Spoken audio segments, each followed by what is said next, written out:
लोग कहते हैं वो 4000 वर्षों तक जिए। लोगों का कहना है कि इस पेड़ को अगस्त ने 6000 साल पहले लगाया था। इसे डोडा सेम्पिके कहते हैं। ऐसा माना जाता है कि अगस्त मुनि ने इस लिंग के साथ अपने सूक्ष्म शरीर को यहीं छोड़ा था।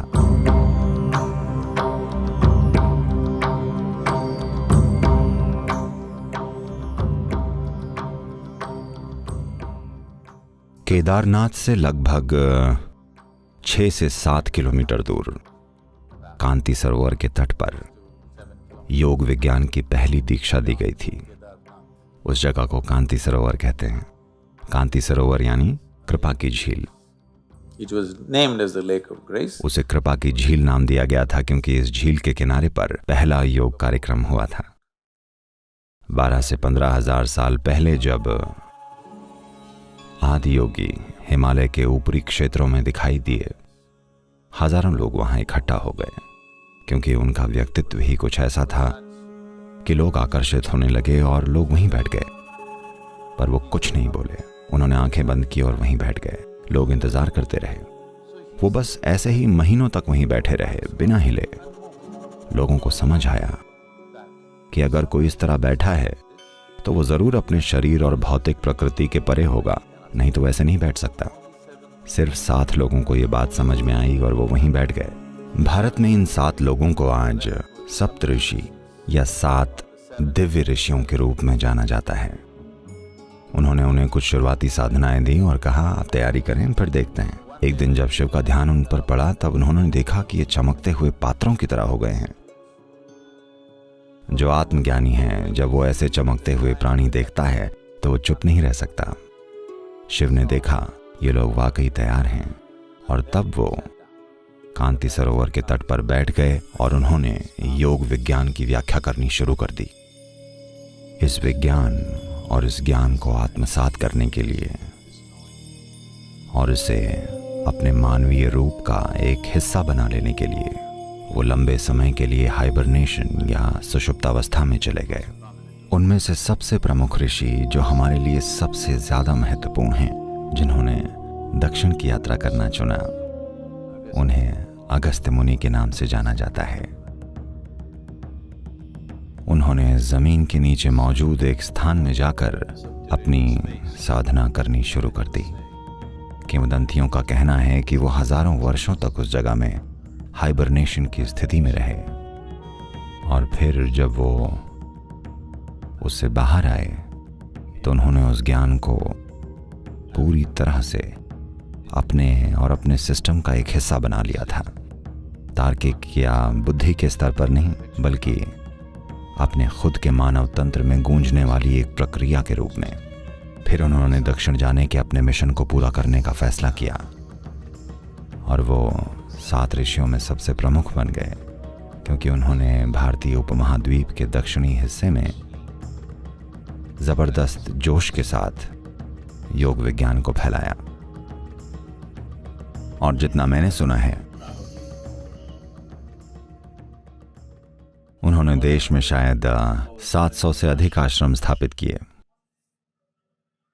जिनके अलावा कई दूसरी छोटी जगहें भी हैं, पक्के आश्रम जहां साधना होती थी।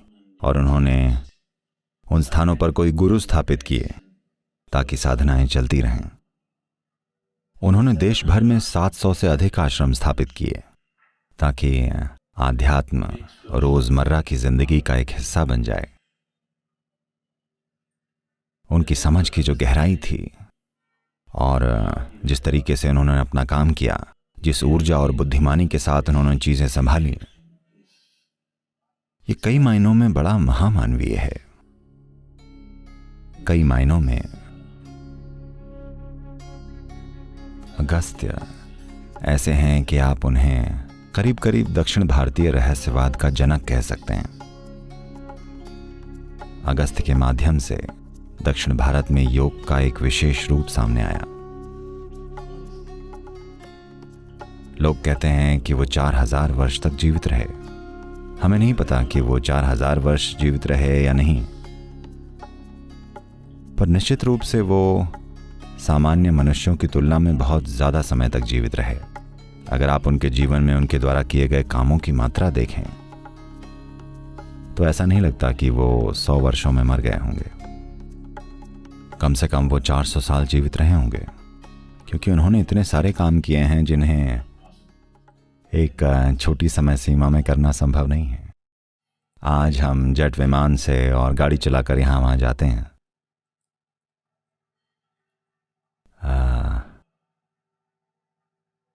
समझिएगा, हम कम समय में बहुत कुछ करने में सक्षम हैं, पर अगस्त ने पैदल चलते हुए इतनी सारी यात्राएं की कि किसी के लिए भी सामान्य इंसानी उम्र में इतना सारा काम करना असंभव है। पक्का वो बहुत लंबे समय तक जीवित रहे, शायद 400 साल रहे होंगे, या शायद 4000 साल, या तो लोगों ने एक और जीरो जोड़ दिया होगा। आखिरकार जीरो है। पर उन्होंने अतुलनीय काम किए थे। ये अगस्त मुनि ही थे जिन्होंने कार्तिकेय के क्रोध पर काबू पाया था। कार्तिकेय शिव के पुत्र थे, तो वो बहुत गुस्सा हो गए थे, इसलिए वो अपने पिता से दूर जाना चाहते थे। तो वो बड़े क्रोध में दक्षिण की ओर चल पड़े और वो एक योद्धा बन गए। कई मायनों में वो एक बेजोड़ योद्धा थे। वो जीतते चले गए। वो शासन करने के लिए लोगों को नहीं हरा रहे थे।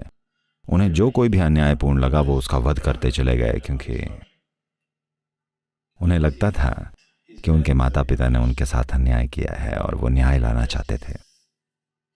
जब आप गुस्से में होते हैं तो आपको सब कुछ अन्यायपूर्ण लगता है ना? अगर गुस्सा आ जाए तो आपको हर छोटी छोटी बात पर लगेगा कि आपके साथ कोई बड़ा अन्याय हो रहा है। तो उन्हें लगा कि दुनिया में बहुत अन्याय है, तो इसलिए उन्होंने कई लोगों को मार डाला।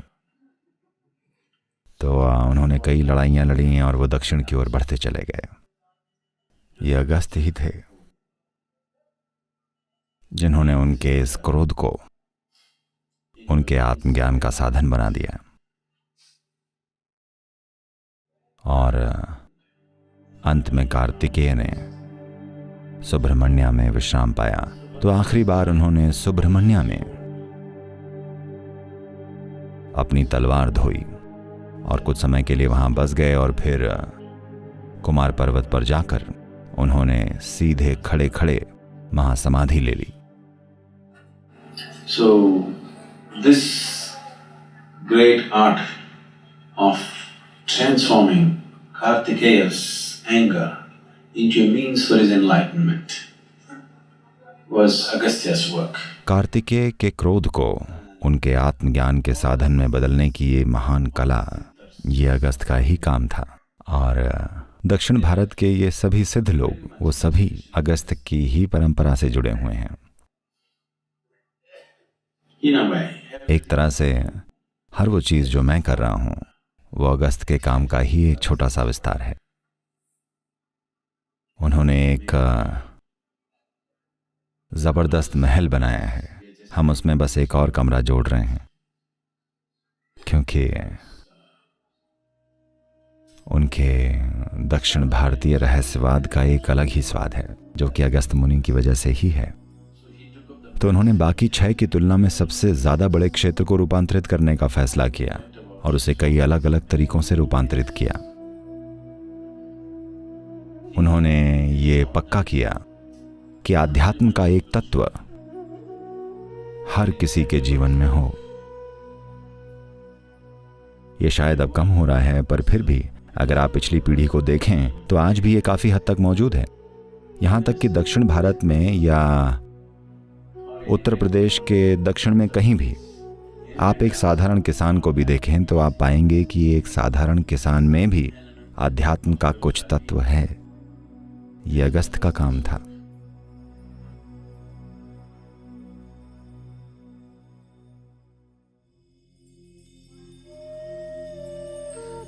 This is an area where Agastya Muni walked. Probably he even visited this temple, either himself. ये एक ऐसी जगह है जहां अगस्त मुनि चले थे। शायद वो इस मंदिर में भी गए थे, या तो वो खुद या शायद उनके लोगों में से कोई एक, क्योंकि इस लिंग की प्रकृति अगस्त्य के काम करने के तरीके से मिलती जुलती है। तो या तो वो खुद या उनके जैसे किसी व्यक्ति ने या उनके सिलसिले के किसी व्यक्ति ने इस लिंग की प्राण प्रतिष्ठा की है। ये शुद्ध क्रिया है, यानी 100% ऊर्जा का काम, और कुछ भी नहीं, ना कोई मंत्र ना कोई तंत्र, कुछ भी नहीं। ये 100% ऊर्जा का काम है। मैं भी ऐसा ही हूँ, बस यही एक चीज़ है जो मैं जानता हूँ। मैं सिर्फ ऊर्जा के आधार पर जीवन को एक आयाम से दूसरे आयाम में रूपांतरित कर सकता हूँ। मैं कोई जप नहीं जानता, मैं कोई अनुष्ठान नहीं जानता, मैं कुछ भी नहीं जानता। बिना किसी अनुष्ठान के समझिए कि ऊर्जा को एक आयाम से दूसरे आयाम में बदलना। आपको पता है गुप्त काशी का क्या मतलब है? गुप्त यानी छुपा हुआ, काशी यानी आप वाराणसी जानते हैं? आपने वाराणसी के बारे में सुना?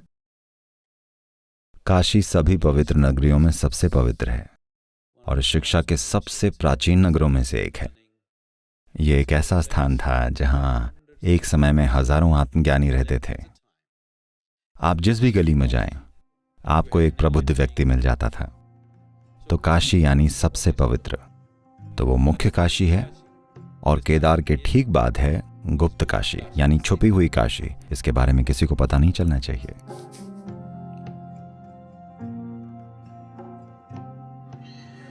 There are a whole lot of stories like this about Agastya's journey down south. Agastya की दक्षिण यात्रा के बारे में ऐसी बहुत सारी कहानियां हैं कि जब वो दक्षिण की ओर जा रहे थे तब उनकी मुलाकात विंध्याचल से हुई।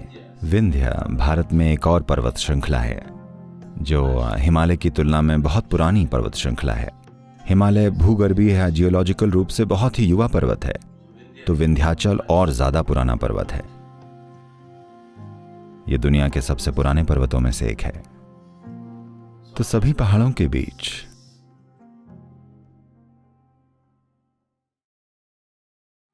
हिमालय को पहाड़ों का राजा चुना गया था। तो जब अगस्त्य दक्षिण की ओर जा रहे थे तब विंध्याचल क्रोधित हो गए और उन्होंने अगस्त्य को रोककर कहा, And said, how can you do this? How can you make Himalaya the king? आप ये कैसे कर सकते हैं? आप हिमालय को राजा कैसे बना सकते हैं? वो मेरी तुलना में सिर्फ एक बच्चा है, आप उसे राजा कैसे बना सकते हैं? अब अगस्त्य जानते थे कि अगर एक पर्वत गुस्सा हो गया तो ये बुरा हो सकता है।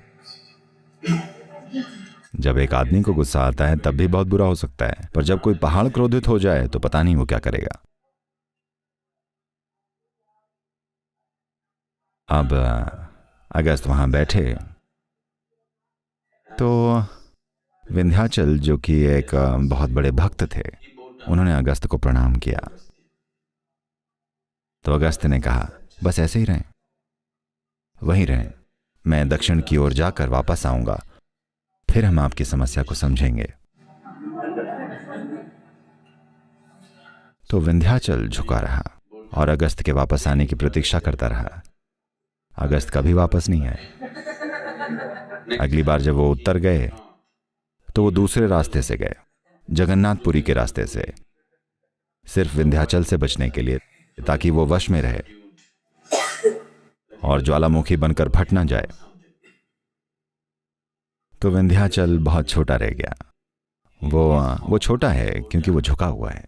हिमालय ऊंचा है क्योंकि वो खड़ा है और अभी भी बढ़ रहा है। कहीं भी दक्कन के पठार में अगर आप यात्रा करें तो लगभग हर जगह आप गांव में देखेंगे कोई कहेगा, ये वो गुफा है जहां अगस्त्य ने ध्यान किया था, ये वो स्थान है जहां अगस्त्य ने ऐसा किया था। बीआर हिल्स के सभी स्थानों में, जिसे बिलीगिरी रंगन बेट्टा कहते हैं, जो कर्नाटक में चामराजनगर जिले में स्थित है।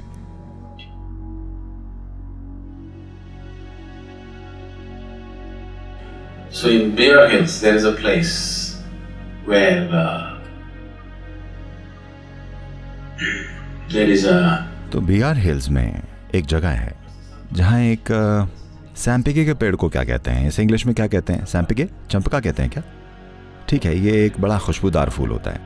ये एक पेड़ लोग कहते हैं अगस्त्य मुनि ने लगाया था।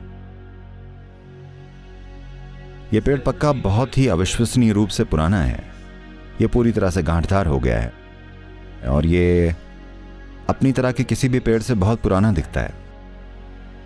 लोगों का कहना है कि इस पेड़ को अगस्त ने 6000 साल पहले लगाया था। इसे डोडा कहते हैं, डोडा सैम्पिगे, क्योंकि डोडा सैम्पिगे यानी बड़ा सैम्पिगे, ये इतना बड़ा है। और अगस्त ने यह पेड़ लगाया था और वो कुछ समय तक वहीं रहे थे।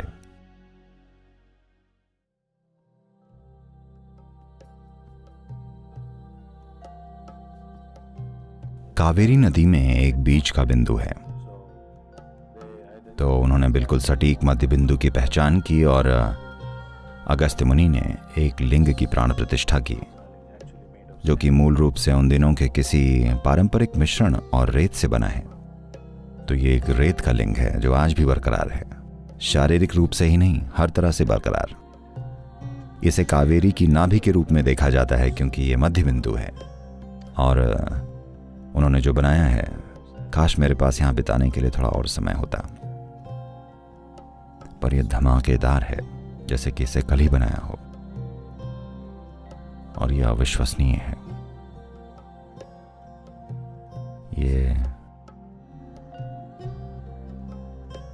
ये हमारा वंश है। ऐसा माना जाता है कि अगस्त्य मुनि ने इस लिंग के पास अपना सूक्ष्म शरीर छोड़ा था और अपने मानसिक शरीर या मनोमय कोश को कहाँ, मदुरै या विरुद्धनगर के पास कहीं एक जगह है जहां उन्होंने अपना बौद्धिक या मानसिक शरीर छोड़ा था। पर उन्होंने कार्तिकेय की मदद ली और अपने भौतिक शरीर को कैलाश ले गए जहां शिव मौजूद थे और उसे वहां छोड़ दिया। ये अंत समय में चीजों को करने का एक शानदार तरीका है।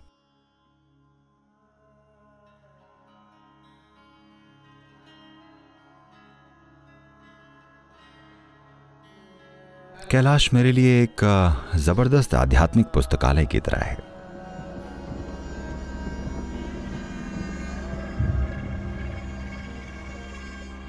लोग कहते हैं ये शिव का निवास था, ये शिव का निवास है। इसका मतलब ये नहीं कि वो आज भी वहां बर्फ पर नाचते हैं। इसका मतलब कि हर वो चीज जो वो थे, इस जगह में वो निवेशित है। न केवल वो, बल्कि हर कोई जो आया। मेरे लिए सबसे महत्वपूर्ण बात यह कि अगस्त्य मुनि ने, हमें पता है, कैलाश में अपनी ऊर्जा का निवेश किया था। तो अगस्त्य ने कैलाश के दक्षिणी हिस्से में अपना सब कुछ निवेश कर दिया। यह अविश्वसनीय है, अविश्वसनीय यानी बिल्कुल अविश्वसनीय। प्राकृतिक सौंदर्य की दृष्टि से तो इसके लिए शब्द ही नहीं है, पर शक्ति और ऊर्जा की दृष्टि से भी यह बिल्कुल अतुलनीय है।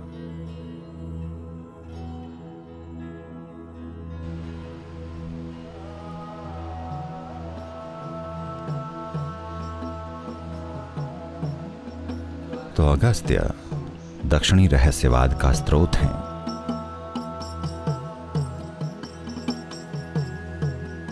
मैं जो कुछ भी हूं, उसका स्रोत अगस्त्य मुनि ही है। आप कह सकते हैं मैं बस उनका एक नाखून हूं जो फिलहाल आपके जीवन को कुरेद रहा है।